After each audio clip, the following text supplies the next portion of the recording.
Hey traders, checking in on the stock market today. Bulls keeping their control. Volatility in crypto stocks as Bitcoin is testing all-time highs as I speak. Volatility in uranium names and a cannabis short squeeze to check in on. Lots of excitement out there. Let's look at the charts. So SPY bulls following through, gap up open and closing strong, and it's the S&P 500 futures chart, 4-hour time frame that I am using as my guide. And we can see the bulls have plenty of space to consolidate again and keep this uptrend strong. All-time highs are less than 1% away. The bulls are back in complete control. The burden of proof is on the bears on every time frame at this point. The burden of proof was squarely on the shoulders of the bulls back here, and as soon as the daily trend change confirmed, that all shifted. And what we're seeing now is what we were seeing on the way up, which is rotation. The financial sector led the first leg up. Tech sector has had a solid move the last couple of days. Today it was healthcare leading the way up, and healthcare has a lot of room to continue bouncing. So bulls are hoping that the healthcare bulls can put a couple green days together to help push SPY through all-time highs. There's plenty of space for a daily higher low to form the next time we consolidate, and earnings are coming up for big tech names next week. Netflix just had earnings, but pretty much a non-reaction and not very important. Microsoft has already hit all-time highs. We've got Google knocking on the door a bit. QQQ, strong close. Next resistance level is 378.90. And again, look at the momentum. 4 days in a row, we're closing at the high of the day, showing this strength. Tons of space for the daily higher low. When individual names, SPY and QQQ included, lose the hourly uptrend from here, that's our short-term guide for full bull control. When the hourly uptrend is lost, we zoom out, we scout daily higher lows, and we scout hourly oversold conditions. And that's the next bull entries we will be looking for the next time we see daily consolidation. Making sure I'm recording the right screen because I just said all this and recorded the wrong screen again. So QQQ bulls are real strong. Financial sector had a little double top at the all-time high that I was keeping an eye on, but the bulls followed through with a strong close at the high today, keeping that move going. 40 psychological resistance from here. We had an uptrending resistance line that has now broken, and there's tons of space for a daily higher low. It's a back burner. We'll be watching hourly oversold conditions for a back burner trade from here. Same for all names that have broken bull over the last couple of weeks. So here's the healthcare sector. The daily uptrend is still weak at this point. This is a weekly bear flag. The bulls have to follow through on the daily bounce to negate the daily bear flag or the weekly bear flag. We've got resistance of 130.12 as the next level. Daily higher low is set, 126.55. So let's see if the bulls, they didn't bring the volume today. So bulls need to show up with another green day tomorrow and some green volume if we're going to be talking SPY all-time highs, which are on the table. And Bitcoin at the moment, still not an all-time high, but about 1% away. So again, all these markets are connected in terms of confidence, euphoria. And if I'm a Bitcoin bull, I want SPY at all-time highs. And if I'm a SPY bull, I want Bitcoin at all-time highs. We just want, they're all on the same team, big picture. And yes, sometimes money can take away from going in other places, but generally speaking, we want bullish sentiment if we want the price to go up in different assets. Tesla was keeping an eye on it just to show what it will look like when we lose the hourly uptrend. Hourly lower high set. If we break 862.51 tomorrow, the hourly downtrend confirms. And from there, I'd be scouting hourly oversold conditions, looking for a daily higher low, but keeping in mind, earnings are tomorrow after hours. So it's a little bit of, if earnings weren't tomorrow after hours, that would be a top watch for me the next 2 days. Hourly oversold, scouting a daily higher low. But it does have a bit of an asterisk next to it because it is an earnings play and I'm not going to hold through earnings. But we'll see if the bears show up tomorrow. Let's see if we get an hourly oversold bounce opportunity. There was a solid short-term bounce this morning, and I didn't get it. I was sitting there watching this and saying, okay, one more low of the day, and I'm going to start scaling in. And we didn't get it. We saw the bounce follow through of about 1.5%.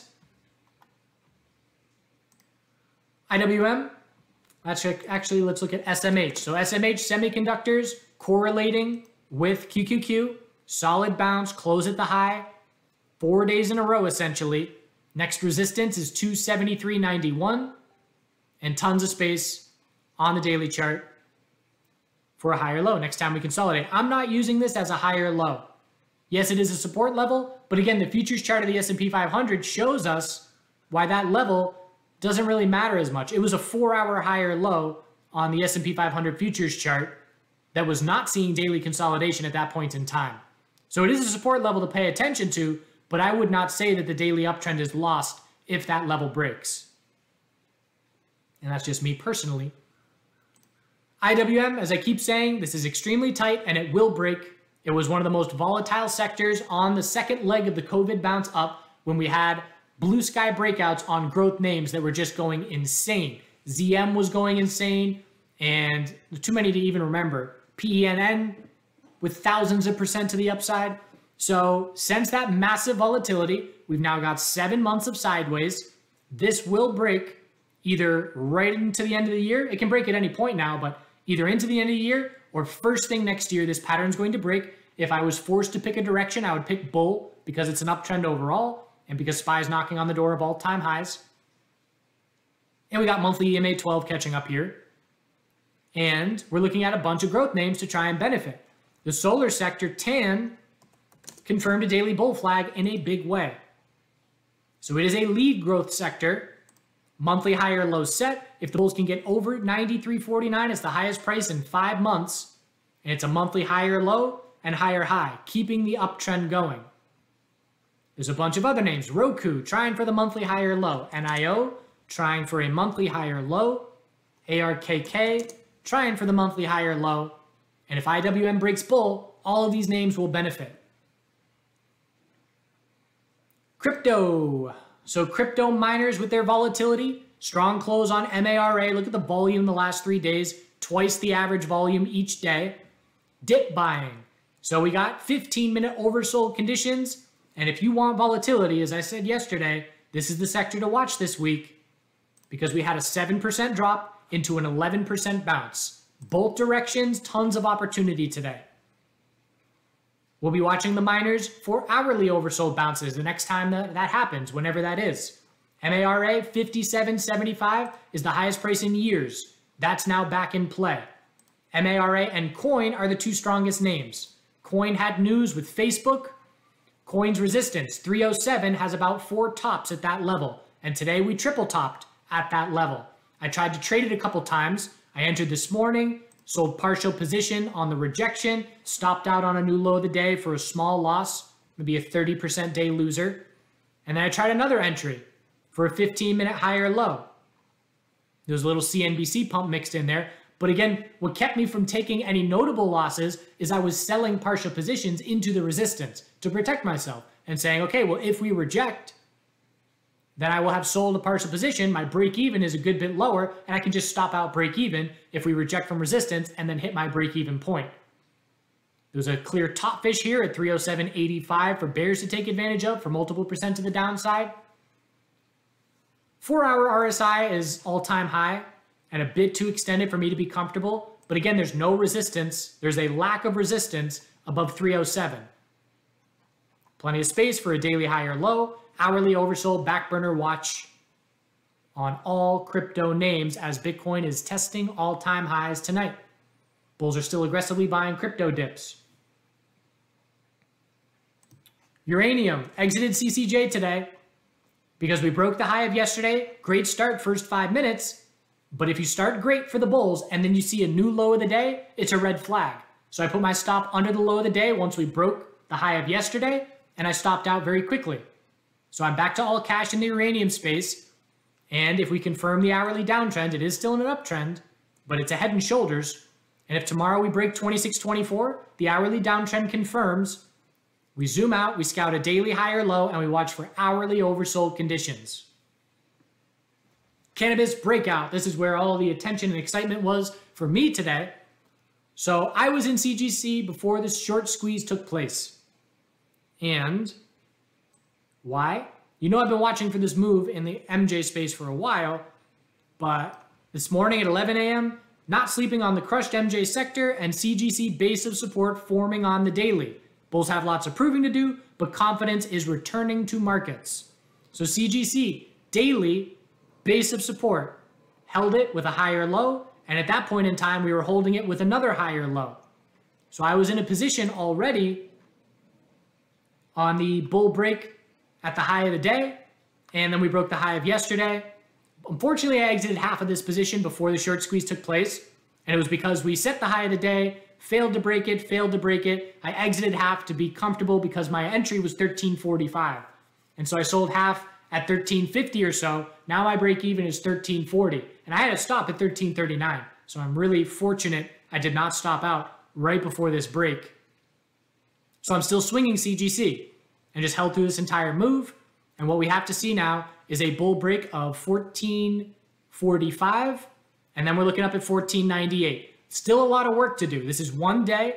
It's a lot of volume. It's a strong close. We have not seen a volume and close like this in a while. And again, it's bears getting too cocky. It happens in both directions. Bulls get cocky where you buy the dip, you buy the dip, you buy the dip. It's always going to go up. And then there's a rug pull and we dump 20%. The same thing happens in the other direction. Bears have been trained to short every single bounce for 6 months. And it's been working. And this time it didn't work. And maybe it's not going to work for multiple days as we just run here. Hopefully. I want to gap up open tomorrow. We'll see if we get it. We are up a bit after hours, not much. And we know that we're just looking for a weekly lower high, bigger picture. I would say anything under 1985 is a weekly lower high. So I'm not looking to be a hero and hold this for 10 years now.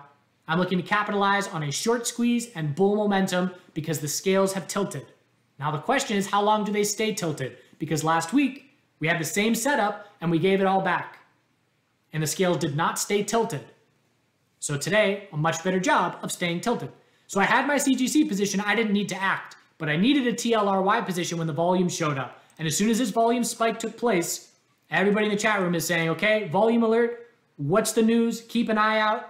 And I entered 1 minute consolidation. So grab TLRY, 1 minute higher low, 1256. So how do I do that? What does that mean and why? So I know I'm looking for a short squeeze, bigger picture. I want a position. You show up with volume, I want in. I don't care if I take a loss. I've taken a bunch of small losses in the MJ space, and today made back for all of it. You know, if I take a half a day loser 3 times, and then I have a week and a half maker in one day, it easily offsets it. So I've been taking some small losses, trying to get this shift. So I see the volume, I say, I want a position no matter what. Okay, well, if I try and enter on the first bull move here, where does my stop go? I've got nowhere to put a stop. 10.08, and I enter at 10.55. What, am I going to risk 5%? No chance. So I wait for the initial consolidation. 1 minute inside bar broke bull. As soon as that happens, market buy. Filled at 10.49. Why? Because now I have a stop. My stop goes under 10.42. And I put my stop at 10.39 for a little bit of wiggle room. I'm risking 10 cents. What's my reward? So far, $1.20. So 12 to 1 reward to risk on this setup. I didn't know this was going to be the one, but I had to have a position in case it was because I've been waiting for this move for weeks. So now we have consistent pressure put on shorts all day. That was the great sign. Just 2 minute higher lows because you know that bears have been trained to enter short. So that means bears were entering short here. They entered short here. We had a double top at 10.44. They entered short there. And what we keep seeing with this slow grind up is just stop out. Bears stop out. Any bears stop out. And so that's the kind of pressure you need. And we need more. You can see after hours, the bulls tried to push it over 12. They failed. We'll see if we gap up open tomorrow. I want to gap up. I want to sell my positions. And I want to buy 5 minute oversold drop on a gap up open. And hope that that 5 minute oversold drop is our hourly higher low and that it results in a new high of the day for continued pressure on shorts. Now it depends on what the pre-market setup is.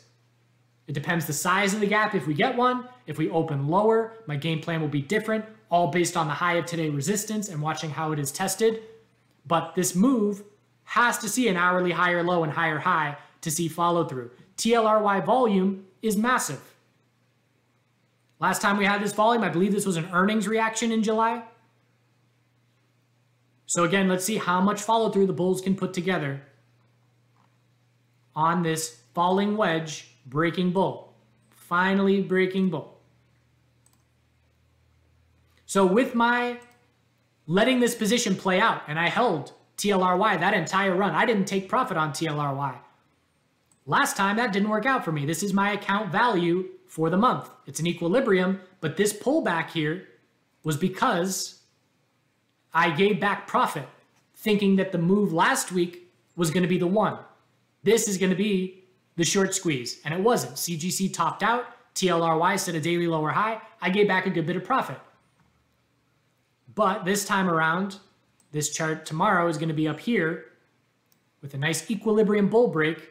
So I want to show that because I didn't nail this move. I've been trying for this move for weeks. And again, it's just little losses, and finally getting it. And it's just ensuring, protecting my capital and having good risk management to be able to benefit from the one time when it's for real. So what could screw up this move? Broader market dumping could definitely have a negative impact. The best case for this move would be some kind of news, some kind of headlines, adding more follow through, and ideally having the SAFE Act added to the NDAA that's coming up. That would be nice because everybody's written that off at this point as not happening. So that would be a bit of a market surprise. This wasn't news related. Yes, there were some headlines today, but nothing that aligns with the volume spike that took place. What about USMJ? USMJ is not for day trading. It's just the way that it is. Yes, they have better fundamentals than Canadian MJ, but if you're on the OTC, that matters more. The exchange that they're traded on matters more than the fundamentals. Total dollar, it was a nice bounce, and we hit 4-hour, again, historical levels. If you look at the history of this ETF and its entirety of trading, the 4-hour RSI has bounced from 20, 18, 20, 22, 22. So 5 bounces between 18 and 22, and we hit 20. So we know to be looking for a bounce, and it was just nice timing for the cannabis, the Canadian sector to break out, and we acted as laggards. Last week, when Canadian MJ broke out, USMJ did not act as laggards. That was a red flag. I got more confident in the Canadian MJ follow-through, potential follow-through. I got more confident to swing Canadian MJ because the USMJ sector acted as laggards to that massive volume spike. That being said, MSOS, anything under 3130 is just a daily lower high. What I need to see from here is a confirmed daily trend change, wherever we top out with a higher low and higher high. And you might be thinking, well, we just did that and it didn't result in any follow through. Absolutely. But this time around, it would be just from a lower point, but a weekly bear flag confirming straight into a bounce. So I will be paying way more attention if we can confirm a daily trend change from here. But again, it's for swing trading because MSOS here, dollar volume was 36 million traded, $36 million.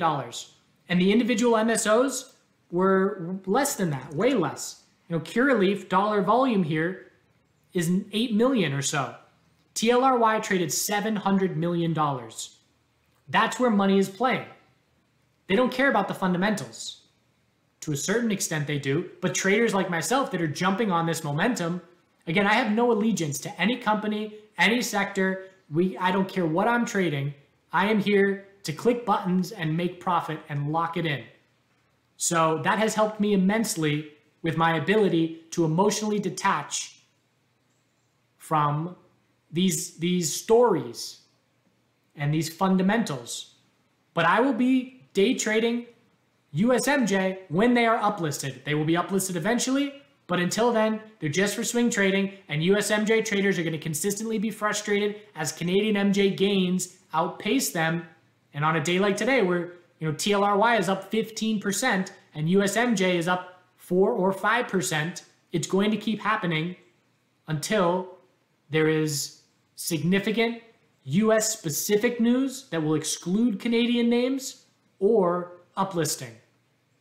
It's just the way it goes. You cannot compare $700 million to $36 million. If I want to market buy 500 grand, I can do that on TLRY and see 2 pennies of slippage.